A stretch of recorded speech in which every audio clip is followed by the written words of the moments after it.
Good morning, everybody. This morning, many of you who must be attending this particular talk, maybe you are there at that stage in UPSC.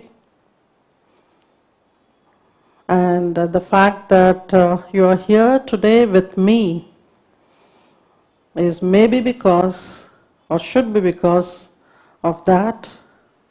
In choosing UPSC, you have struck that note in your life which was going to change your course of life.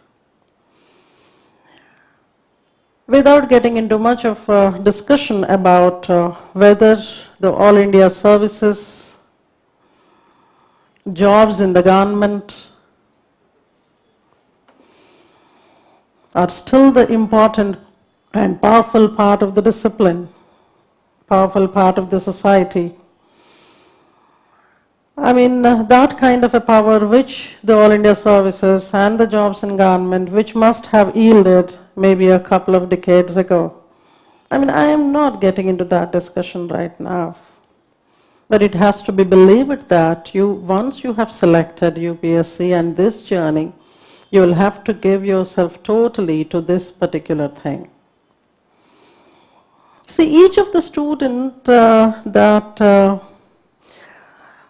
decides to work on this particular field wants to finish at the top as the number one there. That's very much obvious. But it is possible only if you follow the rules of the game properly. Now here, repeating that performance, refining the performance on a continuous basis is something that forms the key role, that plays the key role here. For actually, in order to repeat the performance, or maybe in order to see to it that you get to that stage of success, the right spirit of learning is what is important. What we generally see is that students are busy collecting a lot of material, the videos, the material, the printed books, and all that stuff. All that becomes a minuscule. What I look at in the candidate is to actually mold the student with those kind of right attributes that he should have, irrespective of the subject that we actually teach to the student. What we look for is that kind of a right attitude towards the exam as a whole and towards the discipline that he is learning in particular, that makes him qualified to get into this particular field. So it is not simply sufficient to think that you should be the one at the top, but what you should be looking for and what we try to give to you is the right attitude that is necessary for this particular exam. See, in today's discussion, I will not be spending much of time talking about why we should be taking anthropology as an optional subject. See, the fact that you are listening to this particular talk itself shows that maybe somewhere down the line, either you have zeroed down on this particular subject, or maybe you have decided that you will go about with this particular subject. Nevertheless, I would want to point out here that, see, in UPSC, when about 25 different subjects are given as the optional subjects, from where you can actually choose one, it means that UPSC is actually giving a provision to the students, to the candidates from different walks of life, from different backgrounds, so that they can choose something which might be close to their personality, close to their subject of study. So no single subject can be or should be downsized or looked down upon. It all depends on the chemistry that has to be established between the student and the subject.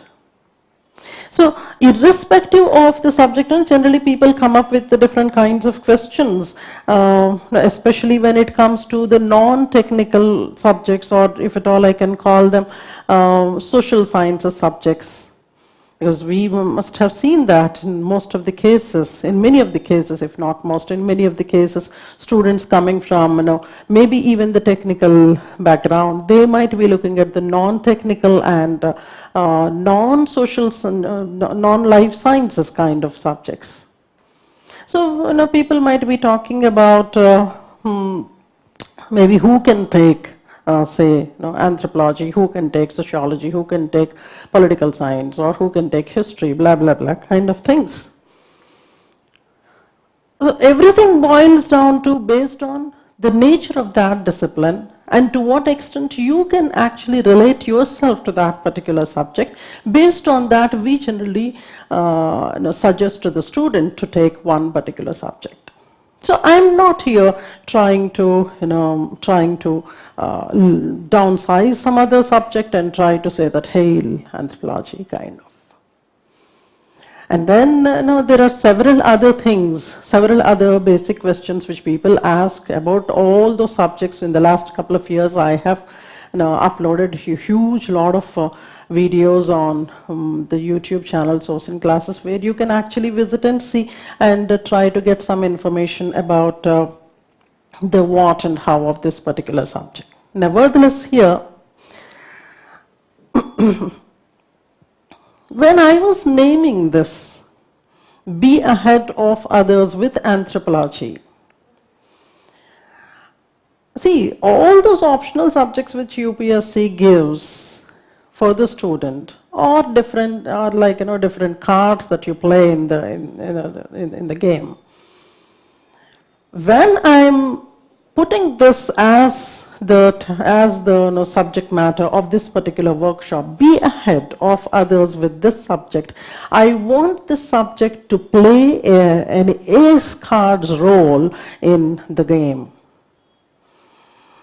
Basically, I am looking at training the student with those tools, those techniques that would make you score that higher level of numbers like 340 plus, etc. That's what is our objective.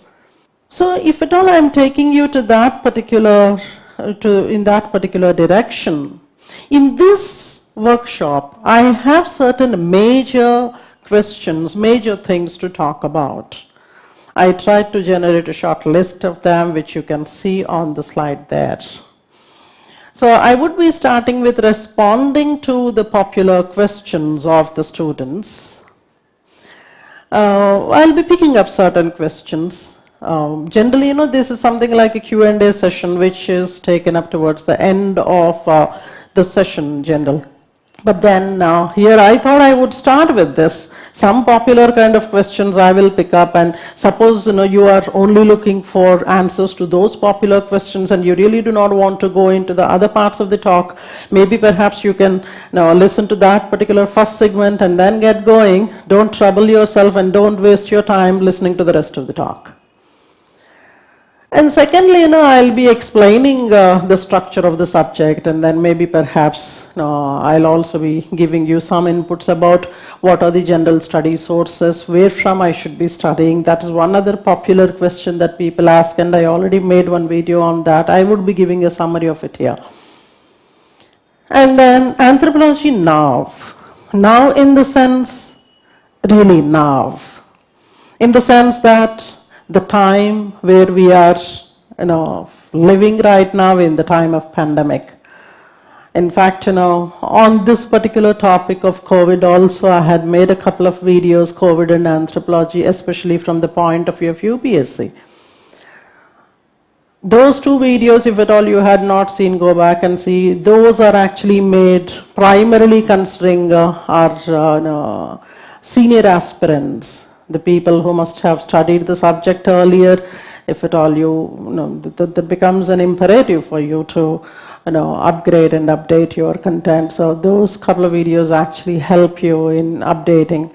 In one of those videos, I had actually attached a PDF giving all those collection of the links from where you can actually extract a whole lot of stuff that is more contemporary in terms of you can use them as case studies or whatsoever. But as such, this particular workshop is majorly aiming at the new students who are actually having that kind of, with that bubbling enthusiasm, and then who are scouting to see what material to study, how to start, where to start from, and all that kind of. So, basically I'm looking at those little fellows. For the senior people, I think those two videos can give a huge lot of information. Much more is there, but then kind of. So when I say anthropology now, I would want to throw some light on how the conventional subject of anthropology has to be now studied, and how you should be, trying to reorient yourself in this particular context. And then you have the other one there. That is how, anthropology how at social classes, meaning that we are actually showing there that in anthropology how we will be talking about in social classes, how we are going to talk about this particular subject, and how we are going to deal the subject of anthropology in social classes. And lastly, of course, I will be talking about at what dates we will be starting the discipline of anthropology for the new students. So this is all the set of questions that we will actually be starting to talk about.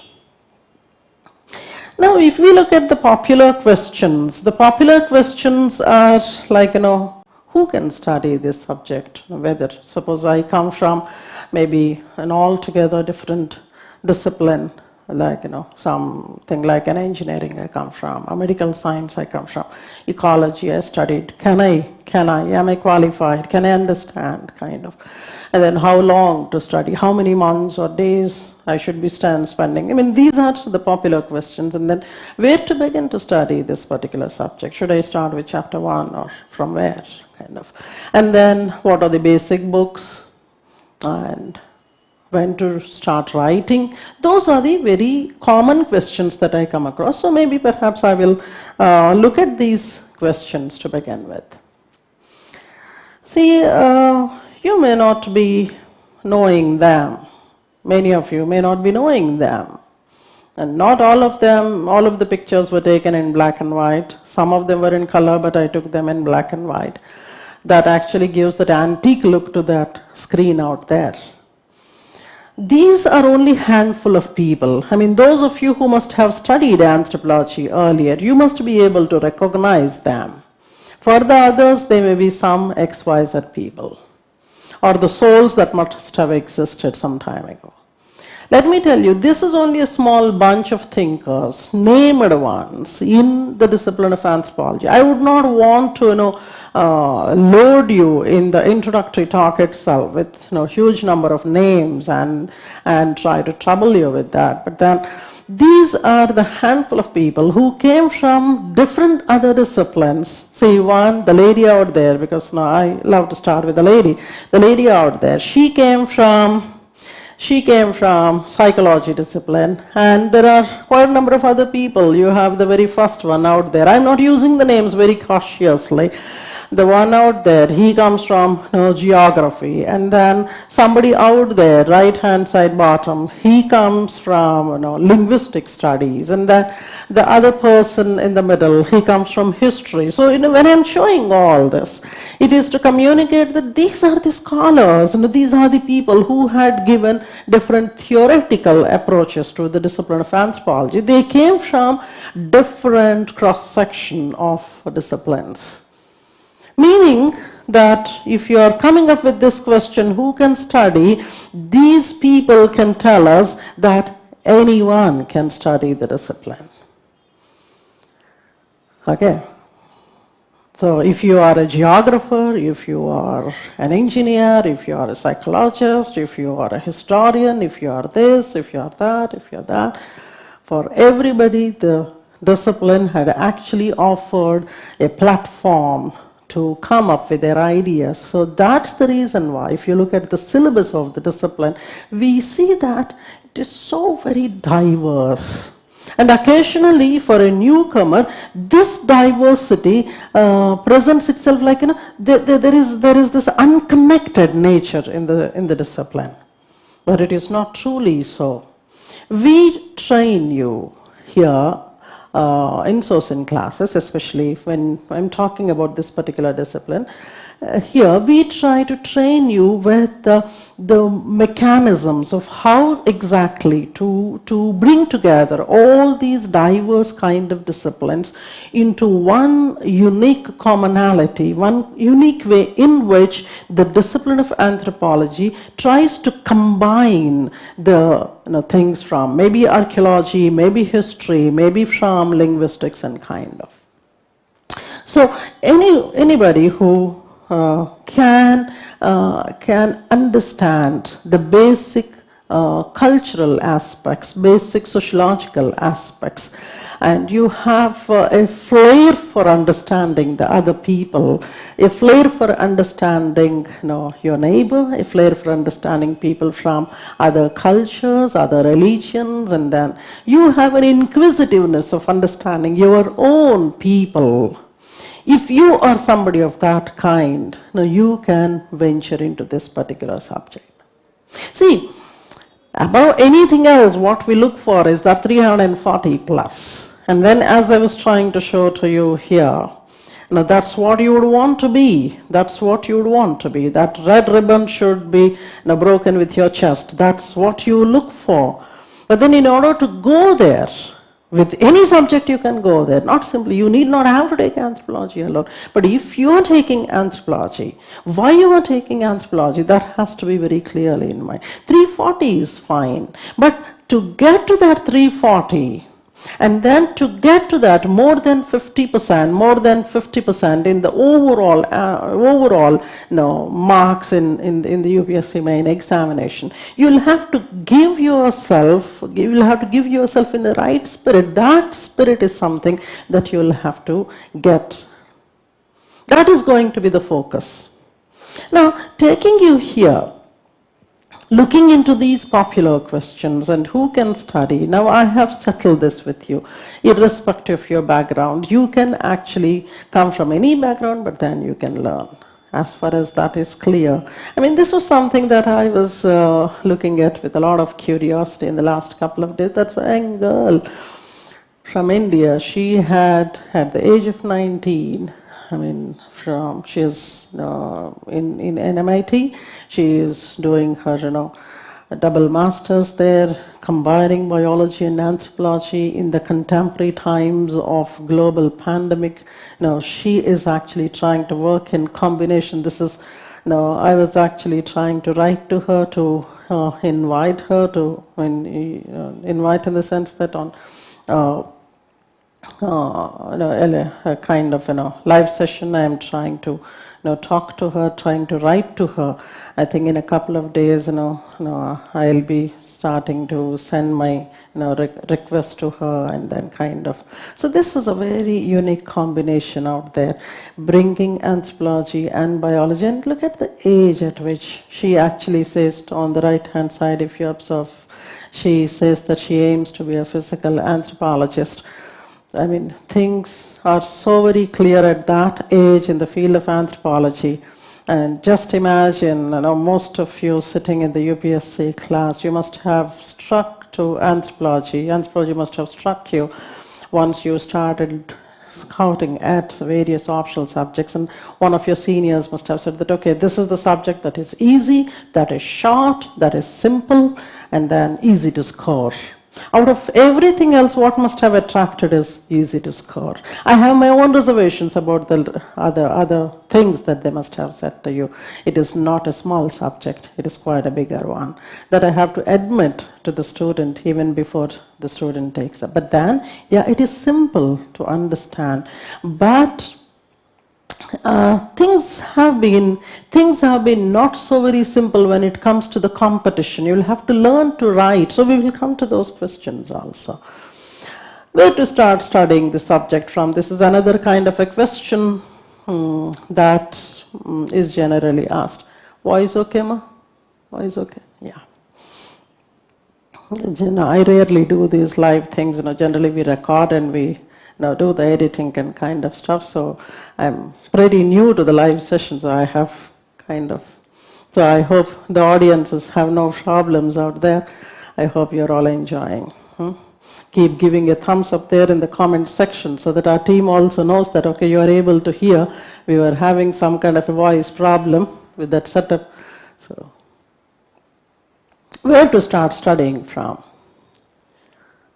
It's your wish. You can start from any part of the syllabus. Meaning that you need not have to start from chapter 1 and move on to chapter 12 or so.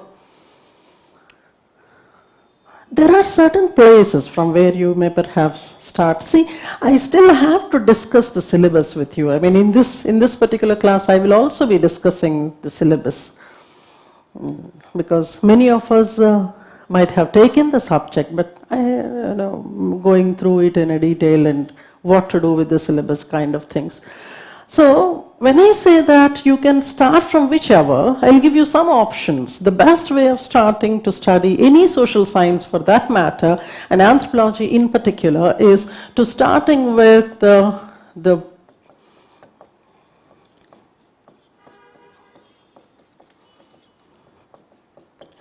part of anthropological theory. This is one of the best ways. Or maybe perhaps you can begin with something called Evolutionary Anthropology. I will be I'll be explaining to you what it exactly means by evolutionary anthropology. You may perhaps also start with tribal Indian anthropology, or you may start with something like Indian society. When I'm saying this, you must be wondering, how come? Is it not like, we may be starting with something that is basic in the subject and then I'm graduating to the other ones? I generally, recommend to the students to either start with your own society studies, maybe Indian society, because that looks to be simple. You have to remember, the things that look simple need not be simple. The simple things are complex to understand. And if you are starting with the theory, that's the heart of the subject. That takes you to the core of the subject. That gives you the tools to understand how to approach various other things in the subject. Especially in the current times of COVID and pandemic. I'm really enjoying this period, and don't get me wrong, enjoying this period with the kind of writings that are emerging. I'm not worried about the other subjects. When it comes to anthropology, things that have been learned, things that have been taught for the last several decades, they have taken a huge test. They have taken a huge beating, if I'm allowed to say. So in this context, it becomes so very vital to begin with anthropological theory. That is the reason why in the upcoming session from 17th of June, when we are going to start the session, we will be beginning with anthropology theory. I want my student to be extremely strong in the core area of the discipline, that is anthropology theory. So that whichever topic you pick up in the discipline, you will be able to write in the spirit of anthropology. So that's where, I'll be taking several extracts in the upcoming course, Thinking Like an Anthropologist, Spirit of Anthropology, the kind of books from where we will be picking up the kind of content. And we see the beautiful way in which the theoretical foundations are being shaken now. And the second one is evolutionary anthropology. When we say evolutionary anthropology, this is in terms of maybe biological evolution and sociological evolution. When we talk about biological evolution, within biological evolution, it can be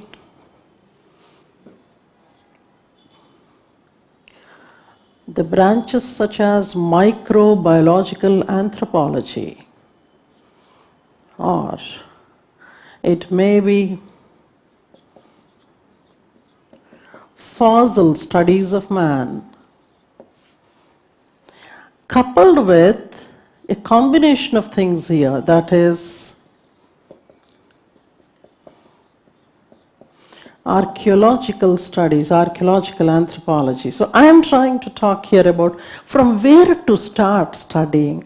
Or it may be like, trying to study tribal anthropology of India, or starting to study of Indian society, caste and kind of things. You may perhaps altogether, have a different plan of yourself. But remember, from whichever part you are starting, you will definitely encounter the new terminology. So the student should have an absolute command over the concepts, the terminologies. I think this section is clear. You can start from anywhere. And mind it, sir, irrespective of whether questions are asked from the core of the discipline or not, direct questions may not be coming in a particular area from the core of the discipline, but then you'll have to have an absolute command on the core of the subject. That will help you to play with whatever questions that are being asked in the exam. And whenever something changes in the discipline, that's what is the order of the day. Whenever something changes in the subject, things are changing, as I've been constantly telling my students and the fellow teachers, that things are changing so swiftly in the discipline that you cannot keep them unnoticed. You cannot be pretentious in saying that, okay, fine, I'll go with my old stuff. No. If things are changing at the heart of the subject. So if the core you are mastering first, you can actually incorporate this change in the core in various subtopics that you are studying. I'm not trying to intimidate anybody here, intimidate the student. I'm trying to give you how to approach this particular subject. Now let me take you to the other side. Yeah, this is another tricky question. How long will it take to complete the subject? That's really a tricky one. There are different kinds of students, different kinds of strategies to study. Some are there who, this is the ideal thing that let me tell you. Students come up and ask me, before starting the classes, what to study, any kind of basic preparation I should do. I generally ask the students, no, don't do. Because most of the students come from non-anthropology background. So if at all you are starting with some kind of a feel, see, if at all it is not a UPSC thing, if it is not a UPSC thing, in general you are pursuing, due to your academic interest, if you're studying this subject, I would say that, okay, fine, you experiment. You can start with some field, try to read what is there and go back to the professors, discuss, and then that's how we do in the academic things. The student actually goes to the field, he tries to understand from the field, he looks at the literature, tries to get a mental picture, goes back to the professor, and then he discusses what he understood. Then the professor tells whether you have observed there, whether you have studied there, correct or incorrect. That's actually a proper academic field where we experiment. But here when it comes to UPSC, we cannot experiment, not with your finances, not with your time, not with your whatever, commitments and all. So no time for experimenting. So if at all somebody wants to learn for this exam, I say you just walk in and you walk with the teacher constantly. In every step, walk with the teacher. See, whatever new subject that you try to learn, irrespective of which subject, whenever you are coming across a new subject, there is always some kind of a discontent in the mind, a confusion, a discontent. And then there is that discomfort. And those are the tricky days. The initial few days are the very tricky days. Just go with the teacher, walk with the teacher, and start thinking. Try to analyze, try to understand. If any concept is given, try to apply to various situations. unless and until you apply to various situations, you really will not be in a position to appreciate, to go to the crux of the subject.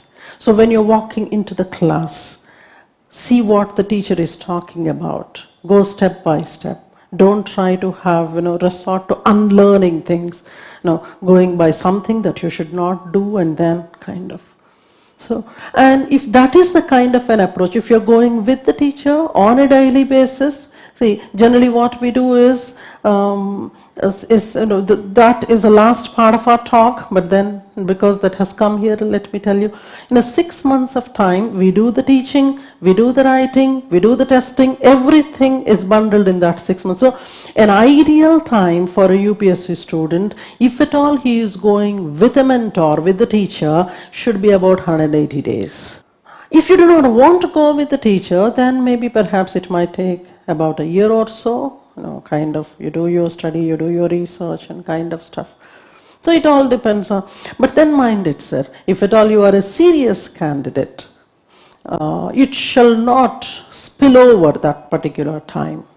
And on a regular basis, see, this is another question people actually ask. In the list of questions out there, if I am taking, look at the last one for that matter. When to start writing? Actually, how long it will take to study and when to start writing, these two are the questions that are very close to one another. It is not simply that I am studying the subject, I am understanding the subject. You are approaching that completion only when you are not simply starting to write, you are enjoying to write. So what I tell the student is, right from the day one, you start writing. Whatever little, see, if you are a senior student of mine and you are out of the curiosity of whatever must have been added in the subject, and for that reason, if you are listening to this talk, I must have said to you this, that if you are attempting an answer in the first week of your course, first week of your learning, and then the same question if you're trying to answer after maybe a couple of months, then there will be an altogether different level of maturity. You learn by the day, you change by the day in terms of knowledge, in terms of presentation. So unless otherwise you accommodate writing in your learning process, you cannot call it a complete completion of writing. There are the other questions. Let me first bring to you the basic structure of the subject. Then for UPSC, how to look at the subject. And then I will take you to the literature, the books, etc. This is something like, see, I have come up with this kind of a structure here, not with any specific reason, because different thinkers, different writers have given different arrangement or different categorization of the discipline. So this is one such kind of a division that we see, like tribal anthropology, biological, sociocultural, linguistic, archaeological. And this is one kind of a categorization. So the varieties of categorizations there. And when it comes to UPSC, those are the broad divisions that I would want to follow for the upcoming batch. So I named it as anthropological theory, evolutionary anthropology, archaeological anthropology, familial and then Indian tribal anthropology, genetic and molecular anthropology, Indian society, applied anthropology, applied physical anthropology, etc., etc., etc. Now, the following few minutes are going to be exclusively for the newcomers in the field who would want to know what is there in the syllabus. I really do not know if at all you were somebody who had selected this subject, chosen this subject for your optional by looking at any particular part of your syllabus. Nevertheless, there are few things that might be attractive. Say, for example, you come from medical science. For you, the topics of genetics might be of interest. If you come from history, in your school and college. For you, archaeology must have been an interesting thing. And maybe perhaps if you are somebody who had come from, say, non-life sciences or a technical kind of a course, maybe topics of marriage must have attracted you. Oh, we do not know. So let me just give you a broad look of the subject. You have two papers.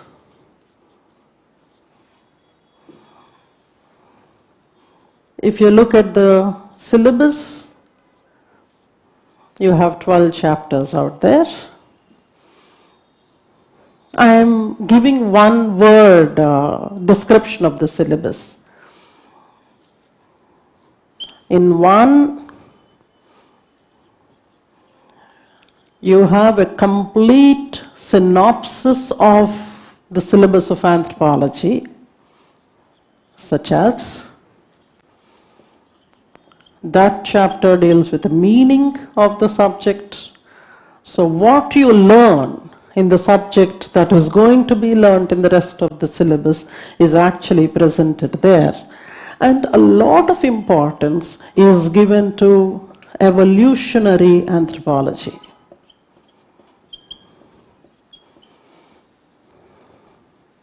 A lot of syllabus importance is given to evolutionary anthropology. There's several other things, but this is very important. Meaning of the discipline, what you study, and then evolutionary anthropology. Coming to the second, and the meaning of evolutionary anthropology, I have already told you. That consists of maybe biological evolution, cultural evolution, etc. Second one talks about some of the basic concepts of culture. And this is a chapter that deals with the various social institutions, namely institutions of marriage, family, etc. So this is the second one. Chapters from 3rd to 5th, they also deal with a different set of other social institutions, whether they are political, economic, religious. So this whole lot of it deals with some social institutions or the other. Then you have chapters 6 and 8.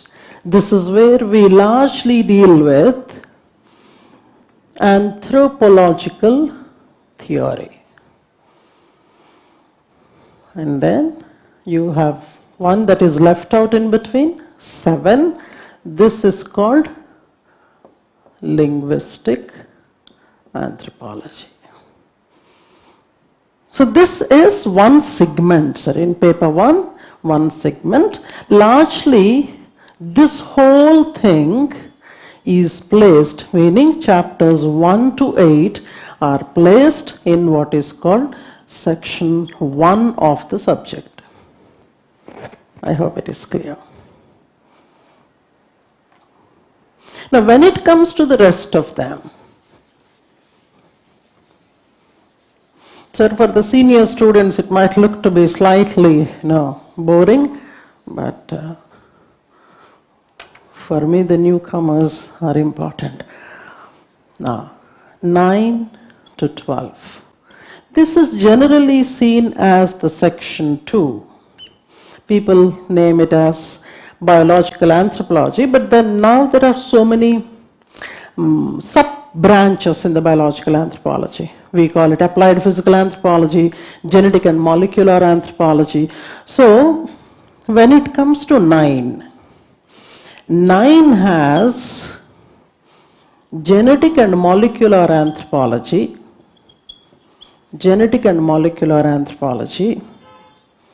environmental or ecological anthropology, primarily, and then we have what is called racial studies.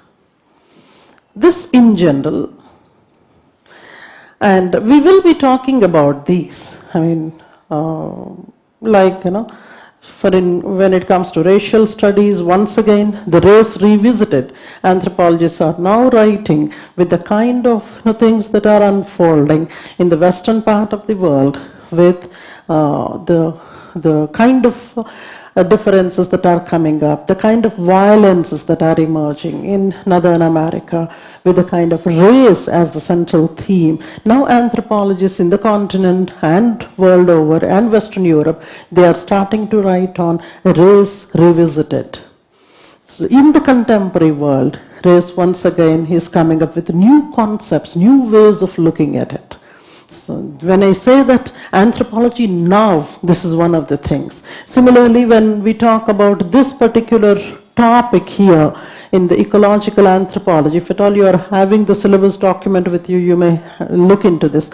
Here we will be looking at adaptation. Now in the new disease situation, all the kinds of adaptation studies are actually being revised. Coming to the other ones. 10 generally deals with human growth studies.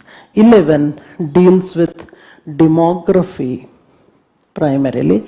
Demography, mortality.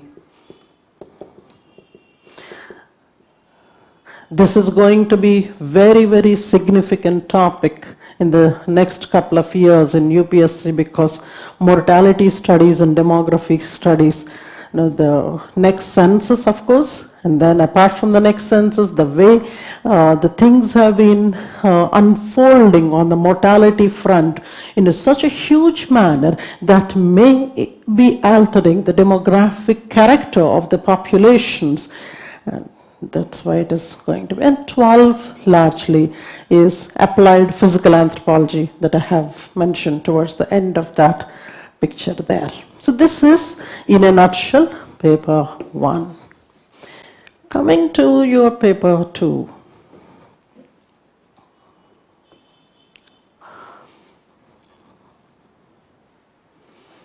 The division is slightly different here. Chapter 1, once again, is evolutionary studies in Indian anthropology.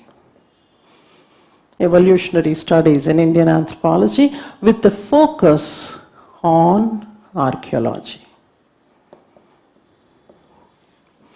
And then 2 is demography.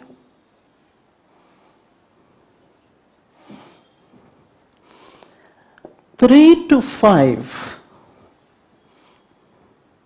is the study of Indian society and how Indian society was studied. What is the grassroots Indian society?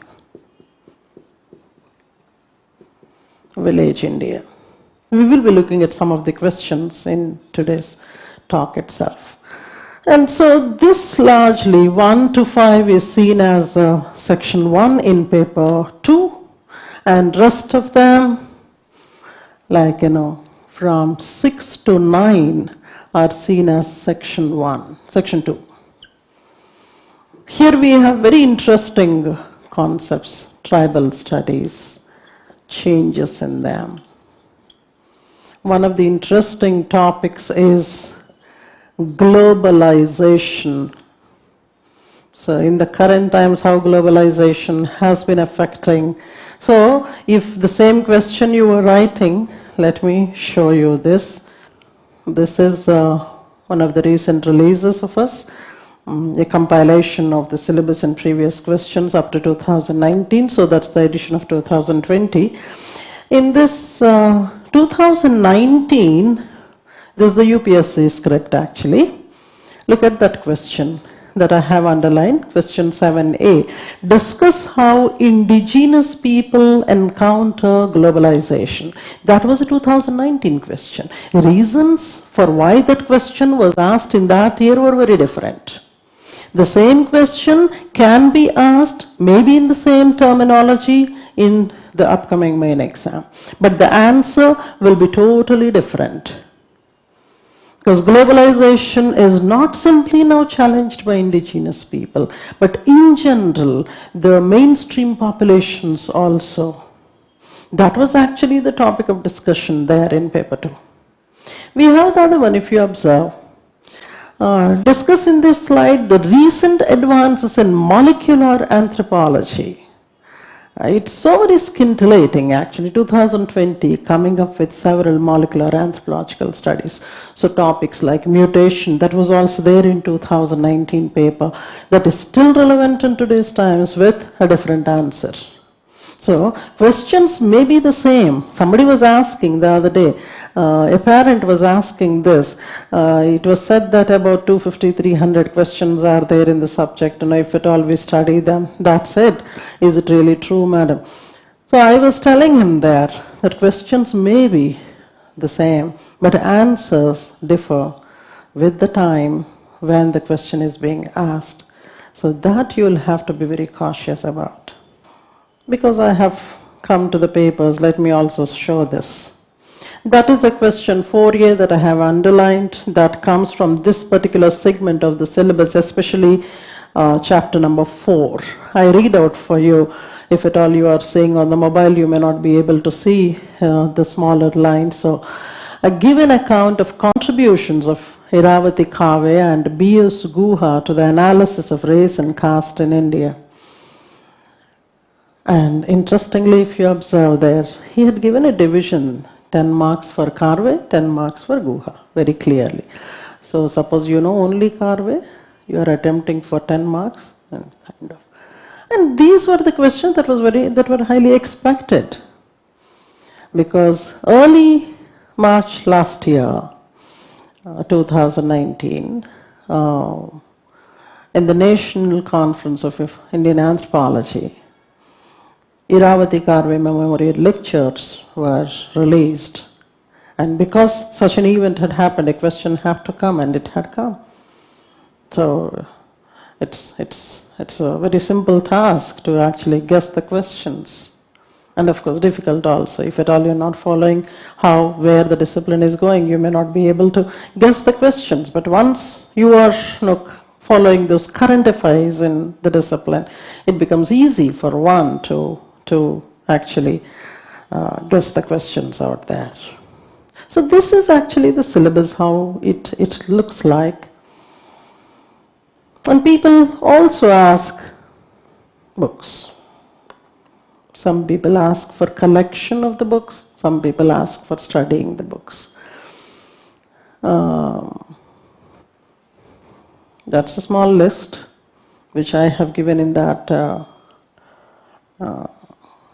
collection of question papers, etc. I know, very tiny letters out there, but books are not so tiny, they are really huge. Let me do this for you. I will read out for you here. See here, these are the standard books. But anytime the standard books alone are not sufficient. Because as the time changes, and I am really worried about that, standard books do not remain standard. But then, yeah, we will have to. The very first one that I have written, Introduction to Anthropology, I will write down here because of the very small font out there. The very first book is Miller and Weiss. Very sought after book that gives you the traditional anthropology with giving a nutshell of it. We can call it a general anthropology book. All the major areas of global anthropology are covered there. And when I'm giving this list, I'm not going to talk about individual books out there. That was never my intention in today's talk. This list only communicates that 1 or 2 or 3 books alone will not be sufficient for a student to comprehensively prepare for this particular subject. And that's where is the difficulty. When you ask a question, how long it might take to prepare. may be difficult if you're going all by yourself, because such varied is the list. Added to this huge number of articles, journals that you'll have to keep referring to for writing a comprehensive answer. That is the reason why, I insist on writing. And all these books, many of them are indispensable. You cannot do away with one book on Indian society, one book on Indian archaeology. You really can't do away with them. They are a must. But even after having all of them, what is the challenge is whether one is able to get to the crux of the concepts. A proper understanding of the concept is important, and an application of it. That's where this matters. When I say anthropology, now you have to know what is the traditional meaning of the concept, how it had emerged, and what is the meaning of it. Globalization was something that we have seen here. Randomly I have picked up one example there. Or for that matter, let me bring you some interesting reference here. Look at this man, William Axon, the one who was actually studying the institution of marriage. You can browse his work. This was the one that was published 1st of April 2020. Association between marital transitions, onset of major depressive disorder in South Asian general population.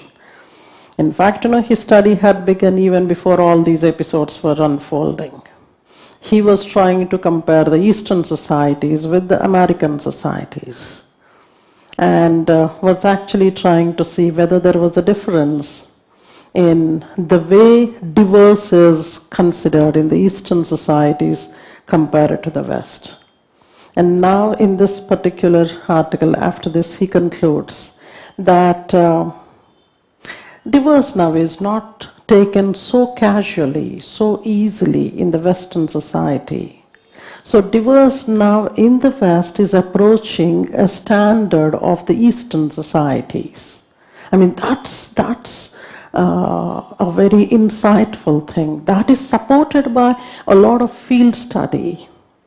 And I'm quoting this particular study in the context of the topics such as marriage, kinship.